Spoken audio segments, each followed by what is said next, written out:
yuhibbu rabbuna wa yarda. Ashhadu an la ilaha illallah wahdahu la syarikalah wa ashhadu anna Muhammadan abduhu wa rasuluh. Ya rijalan katsira wa nisa wattaqullaha alladzi tasaaluna bihi wal arham innallaha kana 'alaikum raqiba. Ya ayyuhalladzina amanu taqullaha wa qulu qawlan sadida yuslih lakum a'malakum wa yaghfir lakum dhunubakum wa may yuti'illaha wa rasulahu faqad faza fawzan 'azima. Amma ba'du fa inna ahsanul kalam kalamullah wa khairal huda huda Muhammadin sallallahu alaihi wasallam wa syarral umuri muhdatsatuha wa kullu muhdatsatin bid'ah wa kullu bid'atin dhalalah wa kullu dhalalatin finnar. Ma'asyiral muslimin wal muslimat, sidang majelis yang semoga Allah muliakan dunia dan akhirat. Alhamdulillah, izin Allah kita bisa berkumpul di villa ini, di tempat yang Masya Allah, yang betul-betul membuat kita ini mudah-mudahan menjadi ulil albab ya. Yadhkurunallaha apa? Jangan sampai dunia yang nikmat ini membuat kita lupa bahwa ada misi dalam badan kita. Allah menciptakan kita untuk apa? Wa ma khalaqtul jinna wal insa illa liya'budun. Tidaklah aku ciptakan jin dan manusia kecuali untuk beribadah. Sehingga kalau kita paham akidah yang benar, akidah itu artinya at-tawsiqu bil quwwah, ikatan yang kuat antara diri seorang hamba dengan Tuhannya, sehingga masuk ke hati lah yang paling dalam. Wallahi ya Allah ismuka mangkusun fi qalbi. Demi Allah, wahai Allah, namamu terukir dalam hati. Gitu. Nah, keterukiran hati kita dengan nama Allah ini bukan semerta-merta kita hanya menggunakan perasaan. Sehingga tidaklah satu ibadah dalam Islam kecuali Allah perintahkan, Nabi contohkan gitu lah. Jadi kalau cuma sekedar beragama pakai perasaan, nah ini nggak ketemu dah nih. 10 orang ya 10 model agama ada urusannya. Nah kalau 100 orang ya beragam agama. Tapi tidak, agama yang dibawa Rasulullah sallallahu alaihi wasallam Muhammad bin Abdullah khataman nabiyyin ini betul-betul sifatnya rahmatan lil alamin. Karena memang beliau pun Nabi Muhammad diutus yang sifatnya rahmatan lil alamin. Karena kalau Nabi Rasul sebelum beliau itu kan per kaum, Muhammad tidak. Maka kalau Nabi Muhammad perintahkan kita sholat dari tahun-tahun dia masih hidup dulu sampai sekarang, ya sholat wajib. Kadang tadi banyak juga orang nih yang Islam tapi nggak demen sholat. Yang penting kan kita baik, dia orang pondokannya juga pada baik digendong, digendong baik gitu ya. Nggak bisa begitu. Agama bukan masalah begitunya. Agama ini mutlak ittiba. Ittabi'u ala tabtadi'u faqad kufitum. Agama ini tinggal ngikut, tinggal nyontoh. Jangan bikin yang baru sudah. Bahkan Allah kok yang mengatakan kul, katakan ya Muhammad, in kuntum tuhibbunallah fattabi'uni. Katakan Muhammad. Katakan seandainya umatmu mengatasnamakan cinta dalam ibadah kepada diriku, kata Allah, katakan tidak ada cinta kecuali mencontoh dirimu Muhammad, katakan begitu. Iya.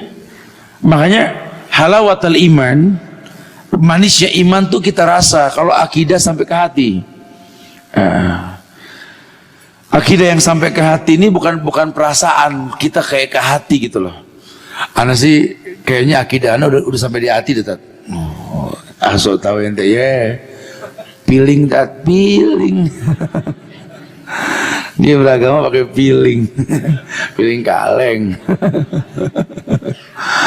Agama nggak pakai feeling. Agama pakai dalil. Nah kalau cuma berasa sampai hati, ya Firaun juga berasa benar nanti begitu dong ya. Enggak, agama ini enggak bisa diputuskan sudah. Wa ma kana lil mu'minin wala mu'minatin idza qadallahu wa rasuluhu amran ayakuna lahumul khiyaratu min amrihim. Tegas.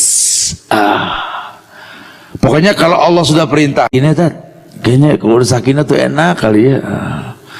Makanya kalau orang kondangan suka pada ngedoain itu biar sakinah, mawaddah, warahmah gitu.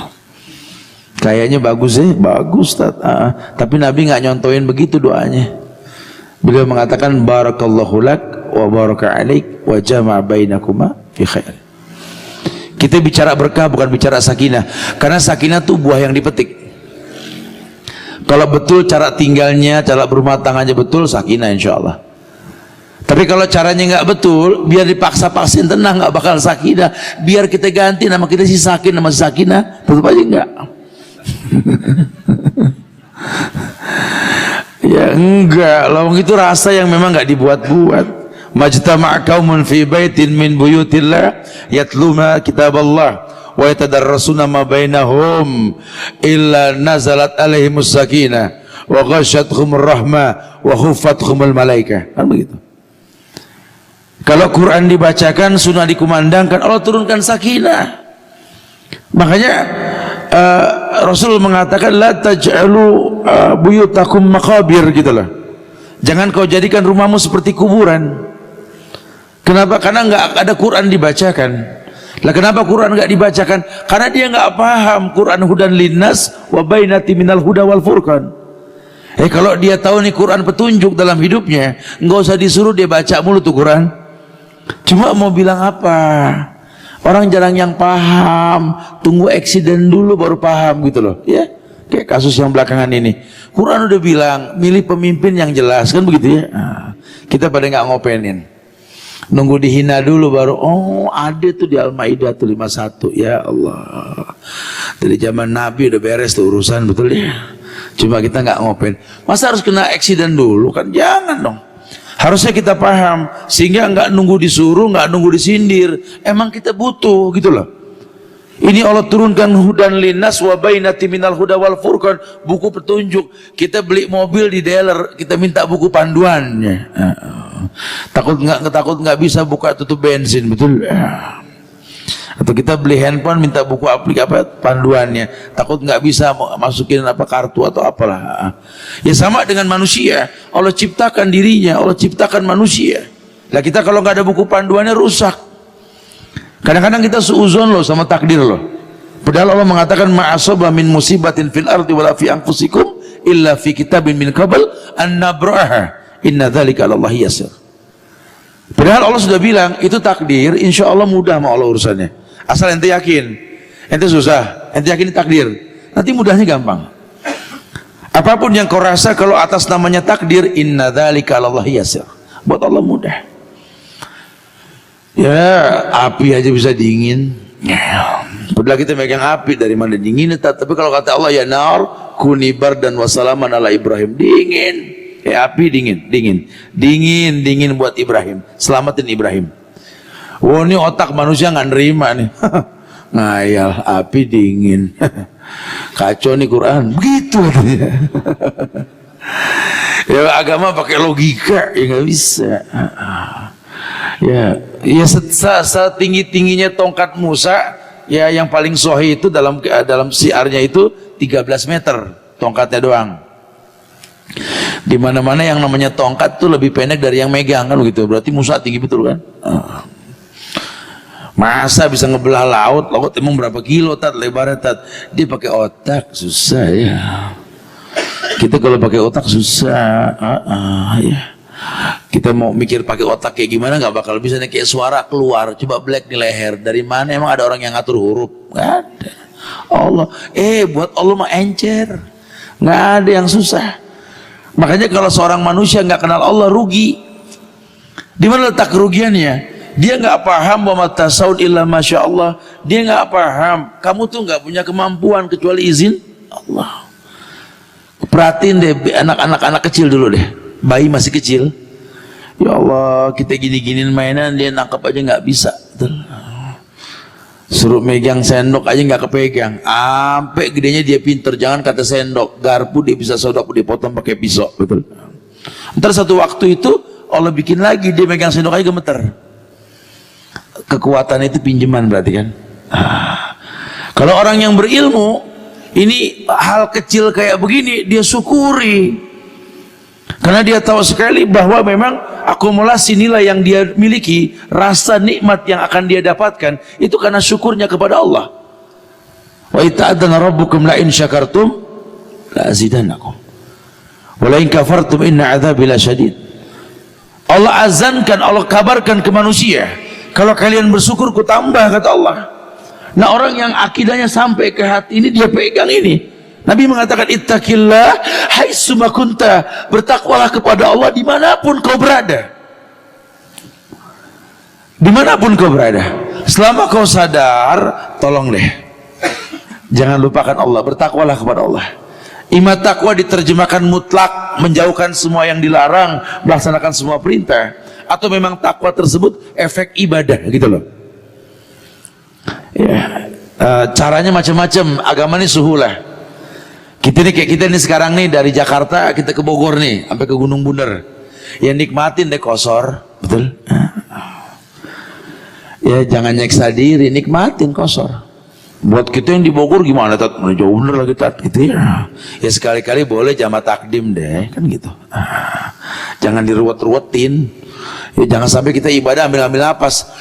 Ya Allah, Isa mana 4 lagi, gitu, jangan gitu. Nggak boleh tuh, nggak boleh ya. Kita minum kopi aja nggak ngeluh, ibadah ngeluh, jangan ya. Ya kalau sampai ibadah kita ngeluh, ini salah sudah. Loh kok bisa ngeluh? Lagi-lagi nggak kenal Allah. Kalau dia paham Allah, ilah wa wala, di mana zat yang diibadahi dengan benar dan tidak ada kata cukup dalam beribadah kepada Allah, maka dia akan persiapkan dirinya untuk melaksanakan semua perintah. Karena Nabi sudah mengatakan, kau lahir dalam keadaan sujud, wafatmu pun sujud, tetap kurang ibadahmu sama Allah.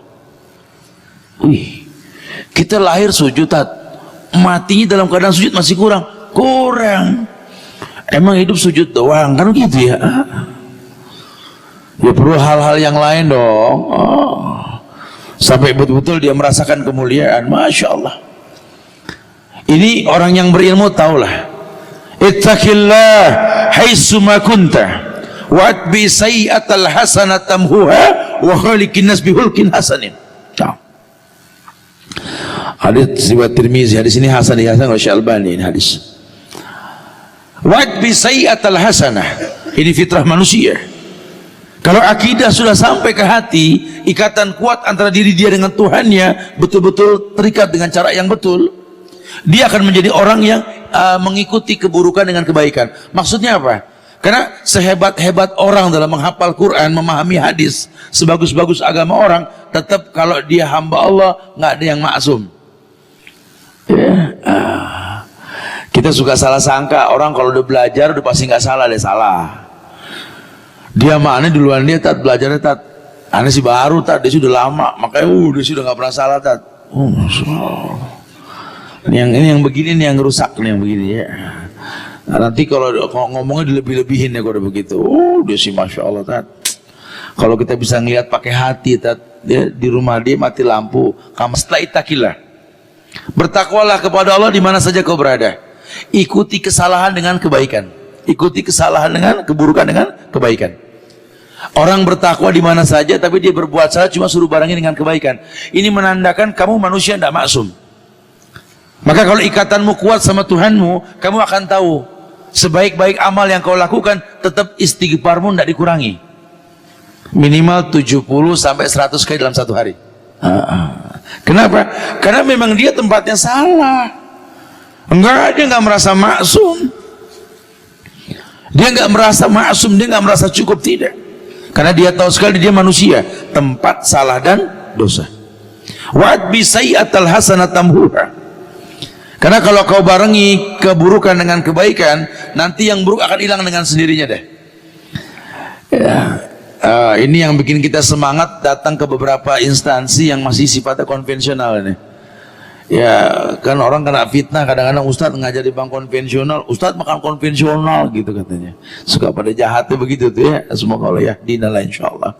Padahal kita berpikirnya kalau dia berbuat nggak baik, ayo kita ajarin supaya dia baik. Kan begitu.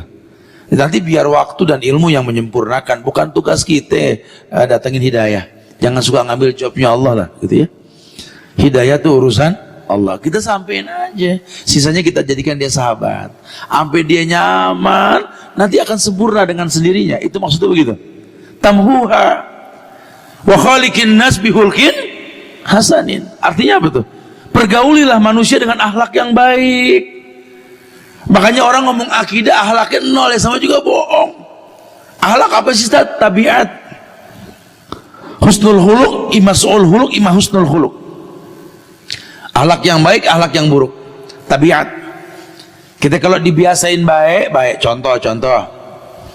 Tabiat orang dibiasain dari kecil kalau masuk kamar mandi masih pakai baju bawa salin. Keluar udah ganti bawa baju kotornya. Nah, sampai gede gitu tuh. Nah, tapi kalau nggak dilatih dari kecil, dia nggak punya akhlak. Masuk pelontos, keluar pelontos, betul lah. Tik.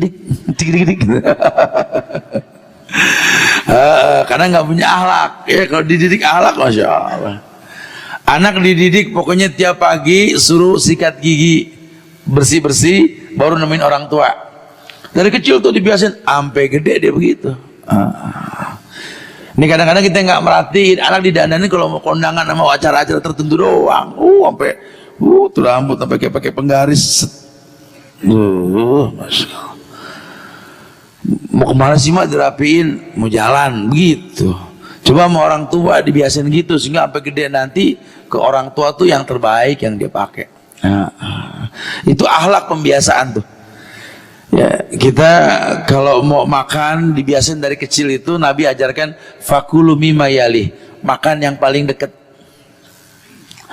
Biasain sehingga dari kecil dia mikir sebelum makan yang enak yang mana, yang dideketin yang enak gitu ya.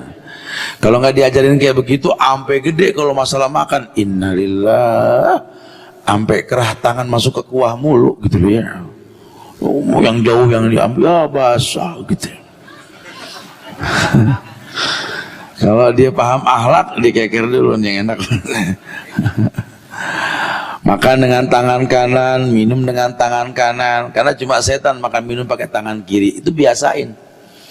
Kalau udah gede kita omongin gak gampang nerima. Udah gede, kalau pada gede ini minum pakai tangan kiri. Wah, kita bilang pakai tangan kanan, nggak gampang nerima. Malah bahkan dia bilang, ini sih biasa kita kalau lagi sama kalangan high class begini ya. High class. Setan yang begitu, high class dari mana? Ya, kadang-kadang kita begitu tuh ya, merasa bagus menurut kita. Jangan. Aduh, masya Allah. Wa khaliqin nas bihulkin hasanin. Pergaulilah manusia dengan akhlak yang baik. Ini kalau dibiasakan dari kecil, sampai gede akhlaknya bagus. Dibiasain kalau sama orang tua itu cium tangan, walaupun nggak ada sunahnya, tapi memang ihtiram. Ya, terus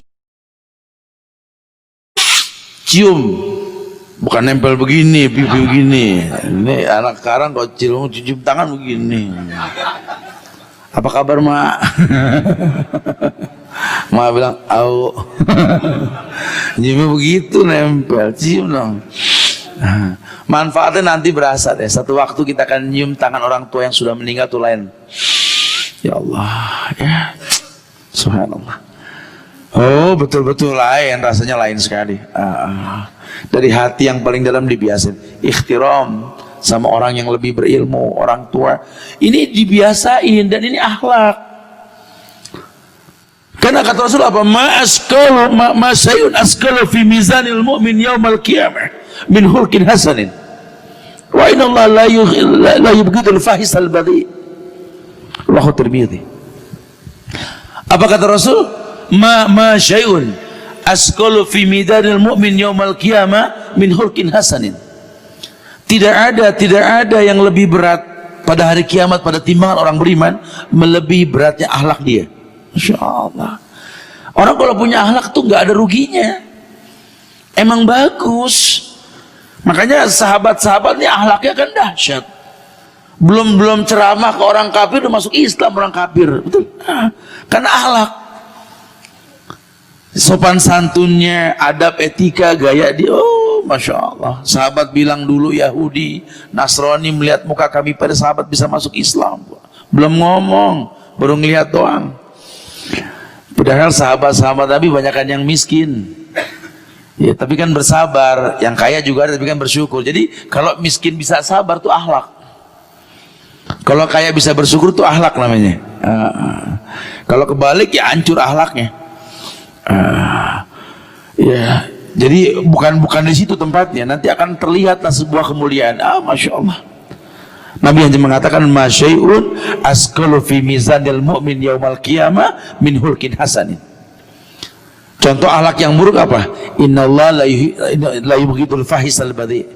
Allah paling nggak suka sama orang yang berkata kotor dan jahat. Nanti kan berkait, kok bisa jorok katanya, kok bisa jahat Ustaz? Ya karena memang yang dia lihat begitu, yang dia dengar begitu, yang keluar ya begitu.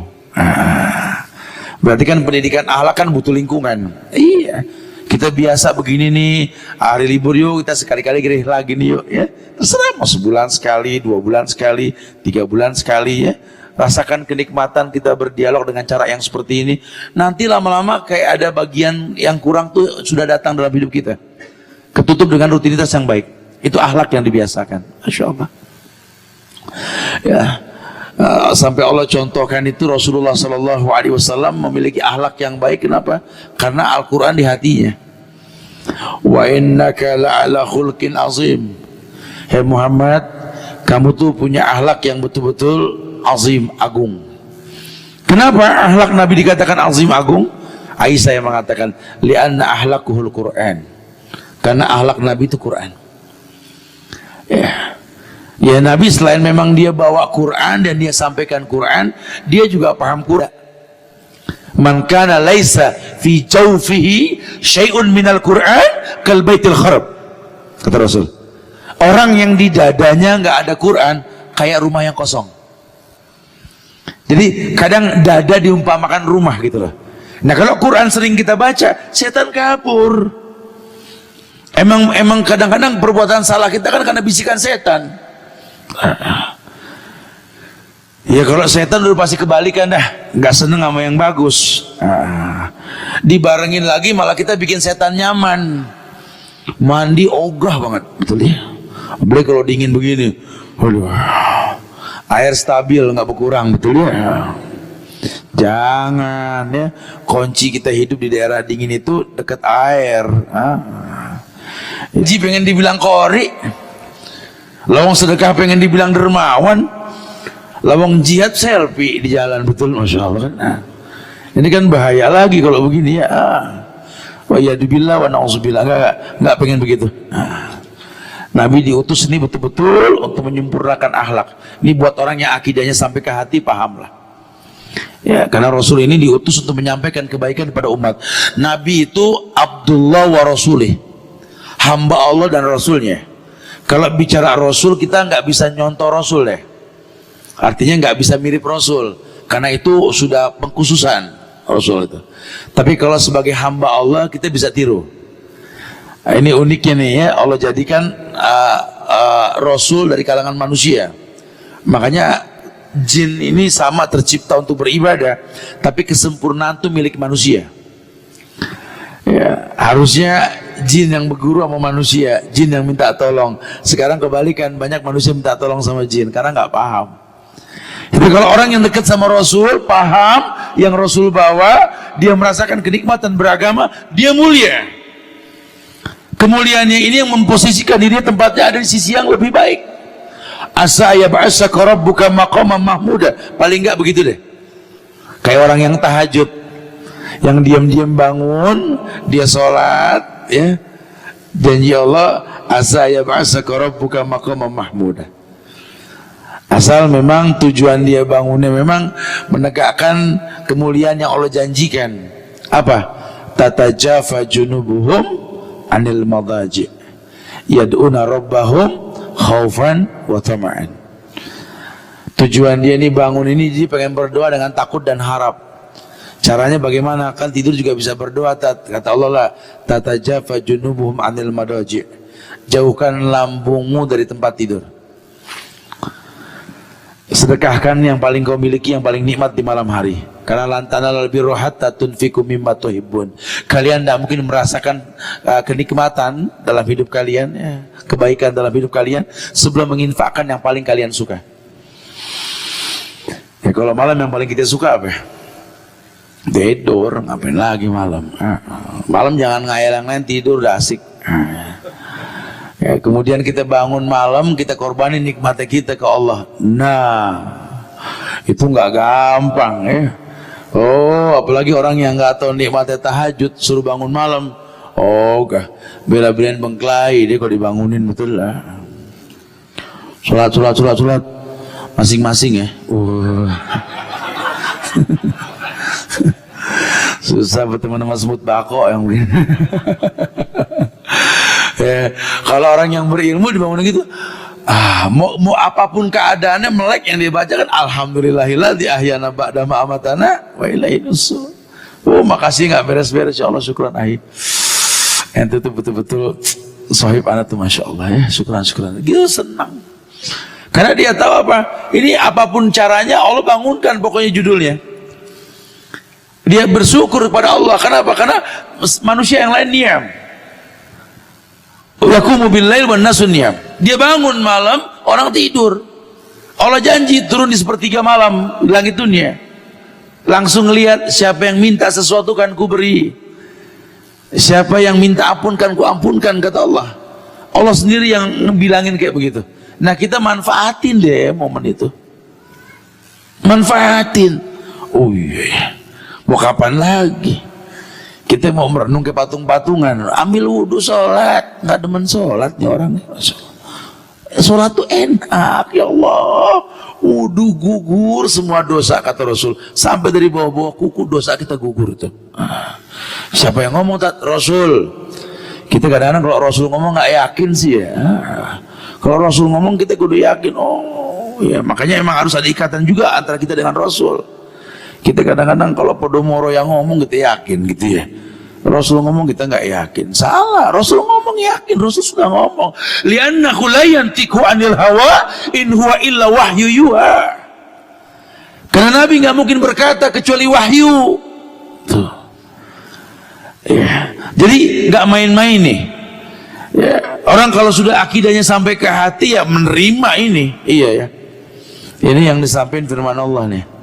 Ini yang disampaikan sabda Rasul. Oh, nggak ada komplain sudah begini. Iya. Konsekuensinya ya samina wa ata'na.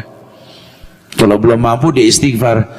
Astagfirullahaladzim, ya Allah, sahil umurani, ya Allah, mudahkan urusanku, ya Allah. Minta sama Allah.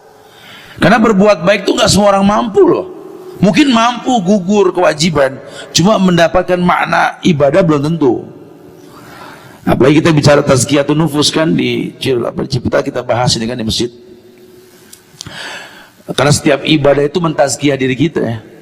Sekarang kalau kita ibadah nggak tertazkiyah kan jangan anggap remeh. Oh, ini nggak main-main, buru-buru Islam. Kok saya udah sholat masih gini-gini aja ya. Kok saya udah sedekah masih gini-gini aja ya. Kok saya mulai kritisi ya. Sudahkah ibadah kita seperti apa yang Rasul contohkan? Sudahkah seperti yang sahabat kabarkan? Kalau belum, buru-buru islah. Dia berilmu, dia tahu itu manfaat akidah yang sampai ke hati. Kemudian dia juga sadar bahwa seperti di Quran Allah mengatakan di Al-Kahfi ayat 17 itu,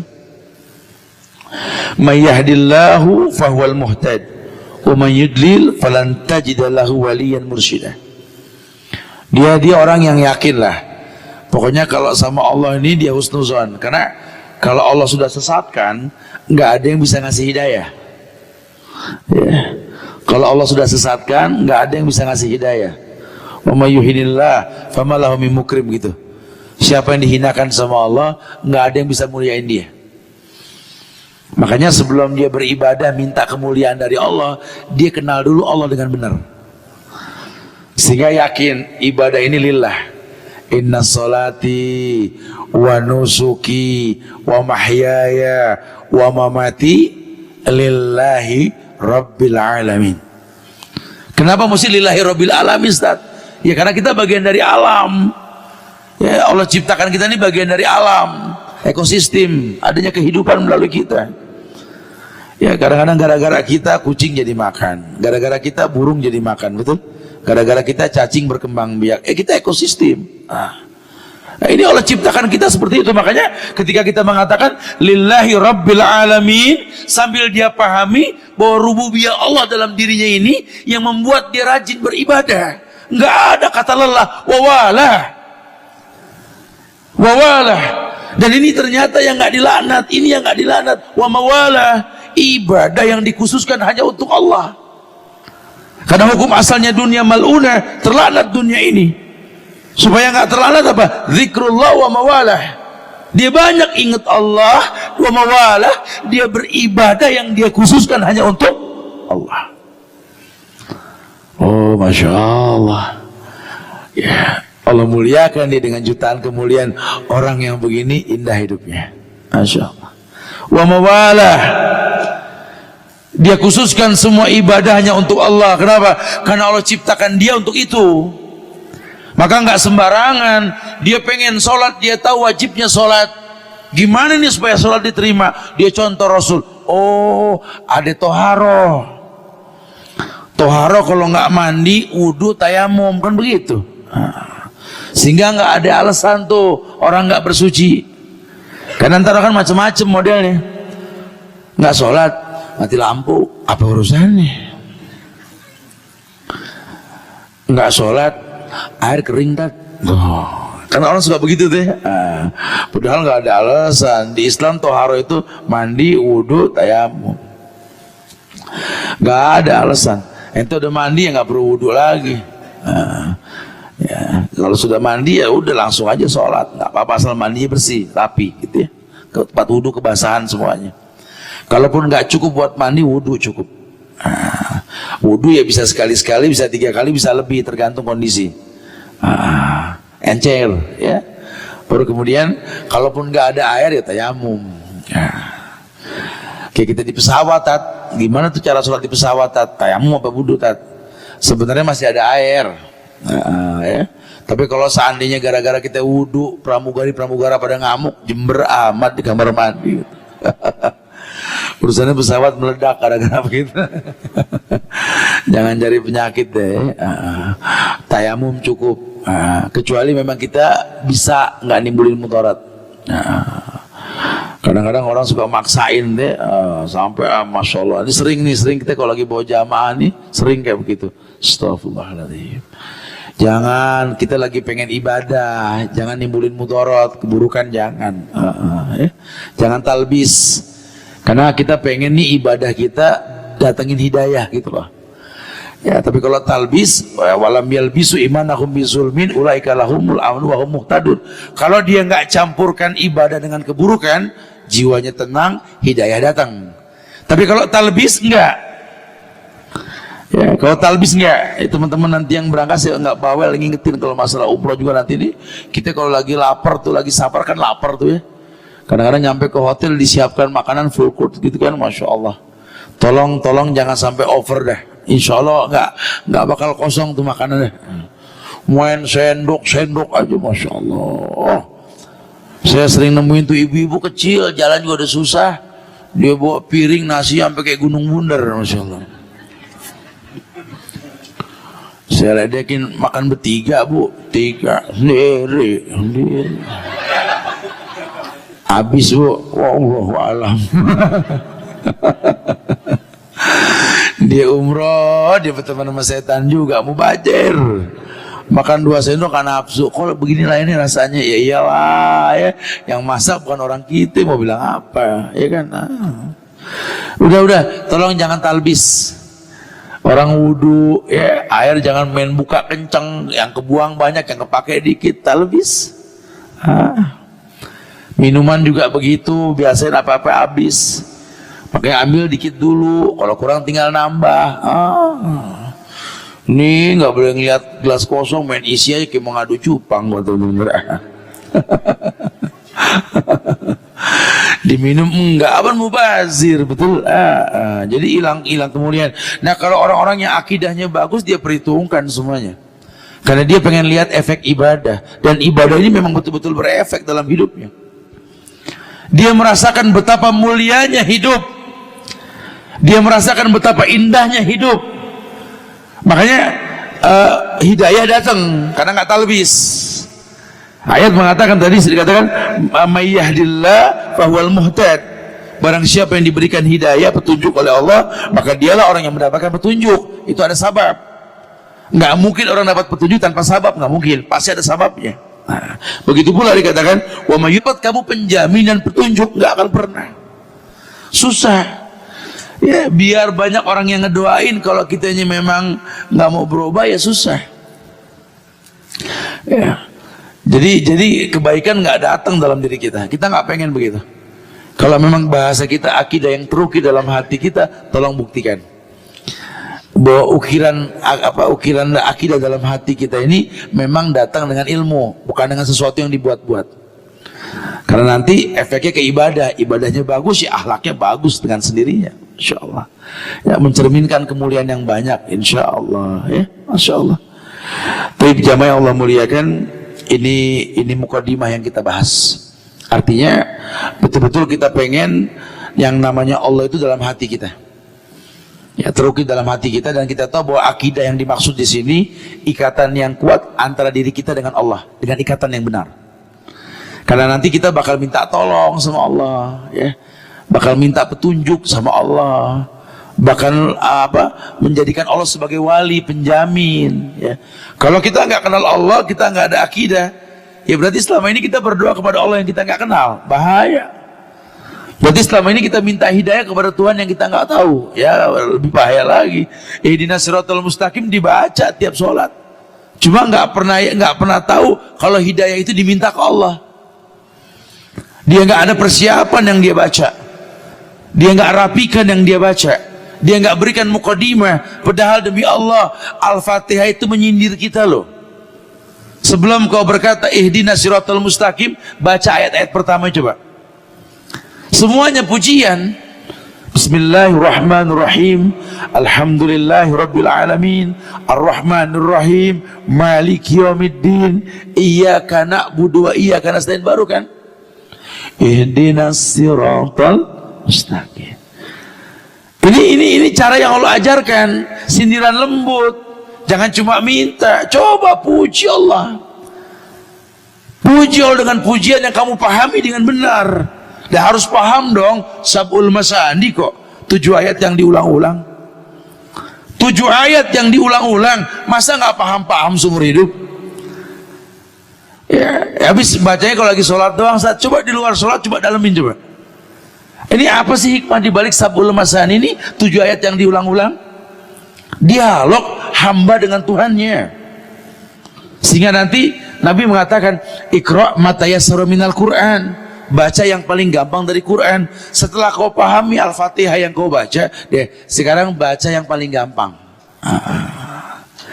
Sebagai pelengkap kemuliaan Al-Fatihah yang kau baca. Tapi kalau kamu nggak paham Al-Fatihah yang kamu baca, ikatanmu nggak bagus sama Tuhanmu, itu ayat yang kau baca nggak mengena sampai kapan juga. Walaupun kau merasa mengena, kan kita lihat buktinya di lapangan. Sholat tapi nggak bisa bergaul. Sholat orang nggak suka sama dia. Sholat dan lihat cara hidupnya, lihat. Tidak ada bekas sholat. Padahal Allah mengatakan simatuhum min asaris sujud. Simatuhum min asaris sujud. Ada bekas sujud dalam kehidupan. Bekas sujud yang dimaksud apa Ustaz? Ya bekas sholat. Karena sedekat-dekat hamba kepada Tuhannya ketika sujud. Simatu min asaris sujud. Imam mutlak bekas sujud di beberapa tempat di bagian badannya. Atau memang sujud itu memiliki bekas. Seorang hamba dekat dengan Tuhannya ketika sujud. Lihat, hamba yang dekat dengan Tuhannya akan memiliki kemuliaan di luar ibadah tersebut. Apa kemuliaan sholat? Tanha anil fahsya wal munkar. Mencegah perbuatan keji dan mungkar, itu efek yang dahsyat. Dan seluruh ibadah pasti ada efeknya. Nah, kita bicara sholat, bicara efek yang begitu. Kebayang ya, kalau akidah sudah tertulis dalam hati, terikat, ikatan yang kuat. Allah muliakan kita dengan kemuliaan yang banyak, insya Allah. Ya, masya Allah. Ini gimana? Kita bisa berdialog atau gimana bagi silakan? Fadal. Ya, Fadal. Jazakumullah. Ya, insyaallah. Alhamdulillah. Ahmad Iwan. Dalam banget nih Ustadz. Insyaallah. buat Ana juga. Mungkin bisa langsung aja karena emang waktunya kita udah mau waktu makan malam. 3 pertanyaan mungkin di Ahwat dulu, boleh? Ya, Fadal, silakan. Oh, Masya Allah. Silakan. Mau bertanya? Fadal.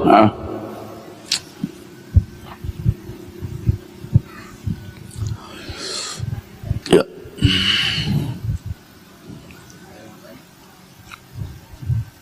Siapa yang mau bertanya? Ya, Fadal antum. Nah. Ya, buat 3 penanya pertama bisa nyendok pertama nanti, Fadal. Nah. Cuman ini Ustaz, kenapa jadi yang berhubungan dengan al-imanu yajidu wa yankus ini Ustaz? Kenapa dalam keadaan kehidupan kita sudah ngerti, kita sudah paham, tapi masih suka turun dan naiknya itu Ustaz? Iya. Jadi ada apa gitu Ustaz dengan keadaan itu? Iya, sebenarnya yang ngerti iman naik turun kita yang punya iman. Jadi kalau kita tanya, Ustaz, kan iman naik turun nih, Ustaz. Iman anak naik turun nih, Ustaz. Kenapa, Ustaz? Ya, gitu ya. Kan anda punya iman. Maksudnya, ya yang kusuh bil maksiat wa yazidu bi ta'ah gitu lah. Ya umum sih ulama mengatakan pokoknya iman tuh naik karena ketaatan, turun karena kemaksiatan. Level maksiatnya beda-beda ya. Level taatnya juga beda-beda kan. Kan judulnya fattaqullaha mastata'tum, bertakwa semampunya. Jadi kalau iman lagi turun, di up-nya tuh dengan takwa kan. Yazidu bi ta'ah, naik dengan ketaatan gitu kan. Nah, bentuk ketaatan yang paling gampang buat kita apa tuh? Buat penghafal Quran, buru-buru mulutnya ngoceh, dia baca ayat. Yang paling gampang itu buat dia. Kalau buat kita kan susah, betul ya. Karena anak kita kalau lagi gimana, lagi iman lagi turun, udah nggak kebayang deh itu ya. Yang gampang apa buat kita? Sedekah. Yang paling gampang buat kita apa? Dekat sama orang tua, sampai dia senang ada kita. Yang paling gampang apa buat kita? Teman, ya ajak teman yang asik-asik, yang memang manfaatnya banyak buat dia. Bas, yang mudah buat kita.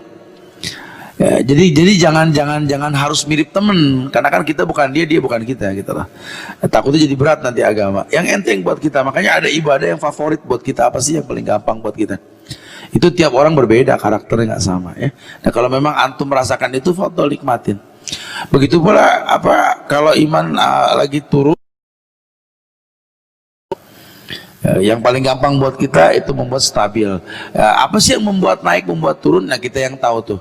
Kita kalau lagi kerja, Ustaz, iman gampang turun. Ternyata yang bikin turun kan kemaksiatan. Coba kita kontrol. Apa sih ini? Oh iya, banyak sesuatu yang nggak baik untuk dipandang, misalkan, gitu ya. Banyak yang nggak baik untuk didengar. Kita nggak bisa menghindari itu. Gimana, Ustaz? Masa saya harus pakai kacamata kuda? Gitu kan? Nah, kemana-mana bawa penutup kuping kan nggak mungkin gitu ya. Ya berarti kitanya harus banyak istighfar kalau udah begitu. Ya, gimana caranya supaya ya mata melihat cuma hati nggak berkata gitu loh. Ya ngelihat udah. Al-urala kulai salah kesannya. Pokoknya yang pertama nikmat, kedua tergantung niat gitu aja udah. Wallahu a'lam. Barakallahu fiik. Nah. Fadal, silakan yang lain lagi. Wallahu fadal, silakan. Dari akhwat itu silakan. Maya dulu sebelumnya.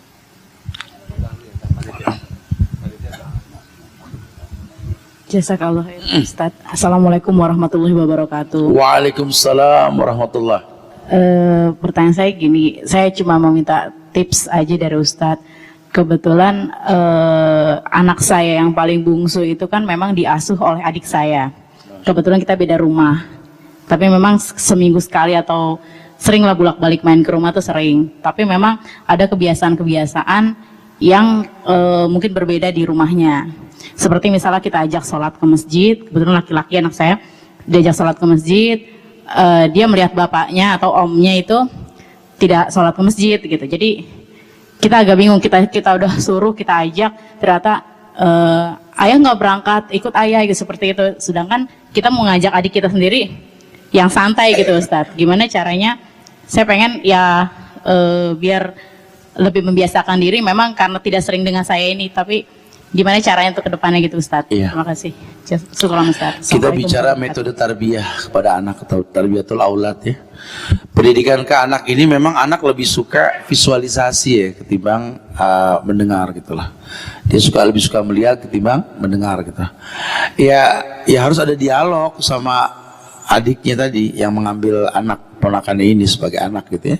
Didialogin bahwa saya titipkan anak kepada kamu untuk maksimal tujuan dia tercipta untuk beribadahnya benar. Ada dialog. Walaupun nanti kalau udah bisa diajak dialog, dijelaskan sama dia. Memang sih bumi Allah ini masjid, boleh sholat di mana aja. Cuma buat laki-laki afdal di masjid kan begitu. Wallahu a'lam bishawab. Jelaskan sama dia. Ya artinya cara menjelaskannya ini nggak membuat orang kabur. Karena kan dakwah yang paling asik tuh ketika kita bisa bersahabat dengan yang didakwahi. Connect.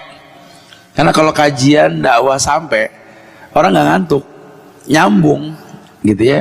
Kelihatannya kajiannya tinggi, ilmunya tinggi, coba nggak ada yang connect, itu bohong gitu ya. Waqala Rasulullah, waqala Allah, fi kitabil karim, orang ya sama juga bohong, nggak nyambung gitu ya.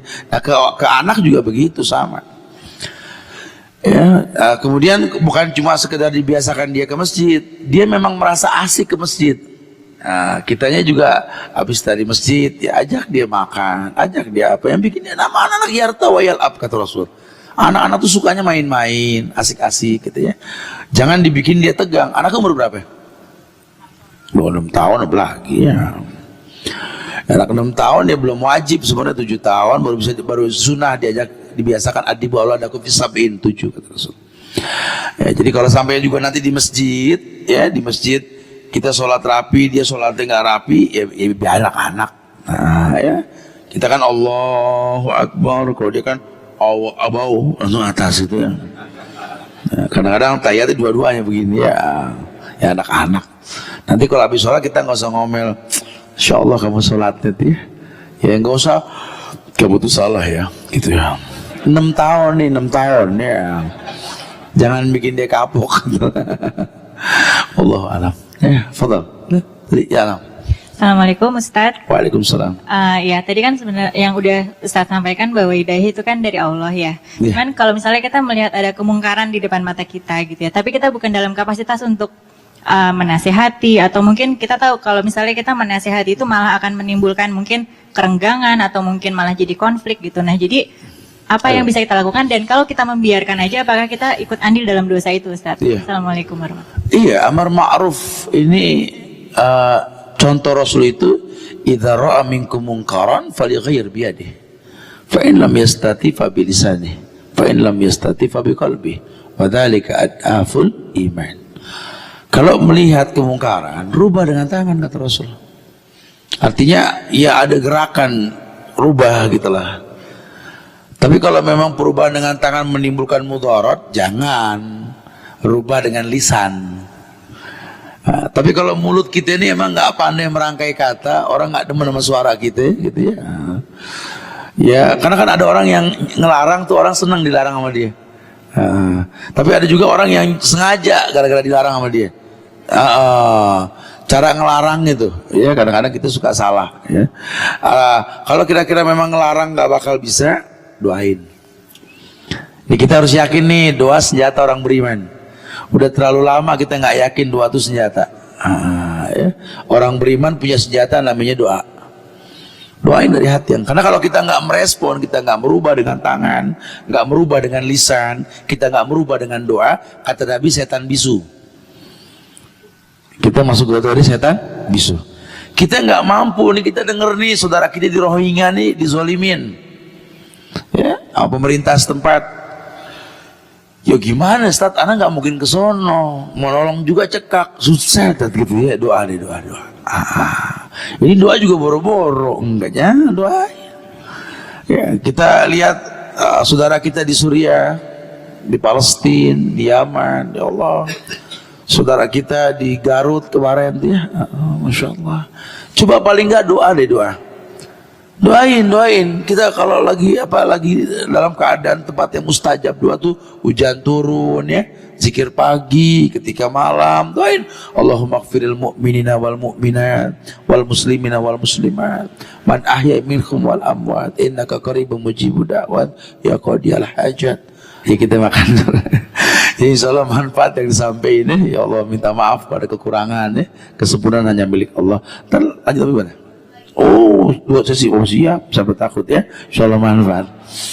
Kudu diisi dulu gitu nih ya. Ya, buat kajian ini saya tutup dengan kafaratul majlis. Subhanakallahumma wa bihamdika asyhadu an la ilaha illa anta astaghfiruka wa atubu ilaik. Assalamualaikum warahmatullahi wabarakatuh.